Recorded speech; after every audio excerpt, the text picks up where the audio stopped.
پھر اللہ تعالیٰ فرماتے ثم بعثناکم، ہم نے پھر تمہیں اٹھایا، من بعد اس کے بعد موتکم، تمہاری موت سے، لعلکم تشکرون، تاکہ تم اللہ تعالیٰ کا احسان مانو۔ اب یہاں پہ موت کا لفظ آ رہا ہے، تو یہاں پہ مفسر کرام فرماتے ہیں کہ آیا کہ وہ 70 لوگ جو موسیٰ علیہ السلام کے ساتھ گئے تھے، کیا ان کے اوپر موت طاری ہو گئی تھی اور پھر اللہ پاک نے ان کو دوبارہ زندہ کیا تھا، یا پھر یہ ہے کہ وہ وقتی بے ہوشی تھی یا پھر مدہوشی تھی؟ اس کے بارے میں مختلف جو ہے وہ اقوال ملتے ہیں۔ بعض فرماتے ہیں کہ واقعی حقیقی طور پہ وہ مر گئے تھے اور اللہ تعالیٰ کے لیے کیا مشکل ہے کہ انہیں مار کے دوبارہ زندہ کر دینا۔ بعض یہ فرماتے ہیں کہ حقیقی موت نہیں تھی، کیونکہ حقیقی موت مر کے دنیا میں دوبارہ کوئی زندہ نہیں ہوتا، لہٰذا وہ یہ کہتے ہیں کہ ایک طرح کی مدہوشی تھی یا بے ہوشی تھی جس میں وہ لوگ آ گئے تھے اور پھر اللہ پاک نے ان کو دوبارہ ہوش میں لایا۔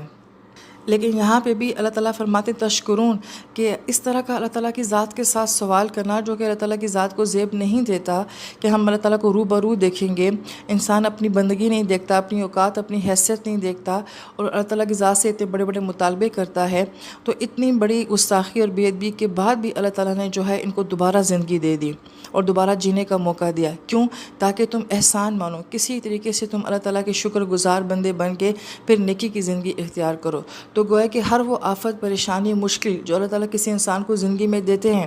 اور پھر اس کے بعد انسان کو توفیق دیتے ہیں کہ وہ اس سے نکل جائے، صرف اس لیے کہ انسان یہ سوچے کہ اللہ نے مجھ پہ کتنا بڑا احسان کیا ہے۔